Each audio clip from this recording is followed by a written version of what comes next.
The event, which attracts VIPs from the worlds of politics and business, has been held since 1971. It was originally shifted from the Swiss Alpine resort of Davos last December due to concerns about safeguarding the health of participants. Singapore has in recent days imposed some of the tightest restrictions since it exited a lockdown last year to combat a spike in local COVID-19 infections. Acknowledging WEF's decision to cancel the event, the Singapore Trade Ministry said on Monday that it fully appreciates the challenges caused by the ongoing global pandemic, particularly for a large meeting with a broad span of international participants. The WEF's next annual meeting will instead take place in the first half of 2022. Its location and date will be determined based on an assessment of the situation later this summer, it added in a statement. Last year nearly 3,000 participants from 130 countries came to the WEF in Davos, which bills itself as a place for global leaders to work together to shape the global, regional, and industrial agenda. Speakers last year included environmental activist Greta Thunberg and US President Donald Trump.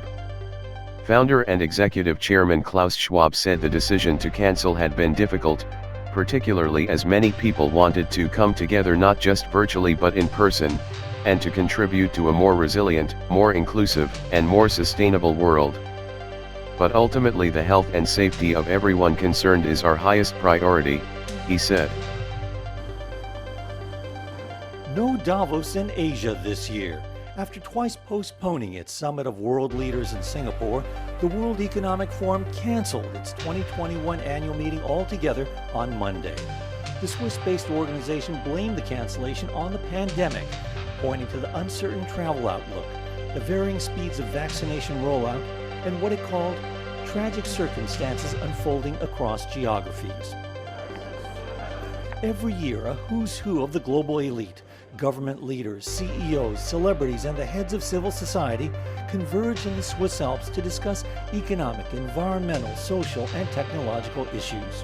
The pandemic situation in Europe had forced it to move the summit from its usual home in the picturesque wintry Swiss town of Davos to sultry Singapore. The WEF's big meeting was originally scheduled for mid-May in Singapore, but pushed back to August. The Asian financial capital has in recent days imposed some of the tightest restrictions since it exited a lockdown last year. The next summit will instead take place in the first half of next year. It was due to return to Davos next January, but the organization said on Monday an assessment of the situation later this summer will determine its location and date. Make sure you like and subscribe to the channel. Hit the bell to get notifications anytime I go live.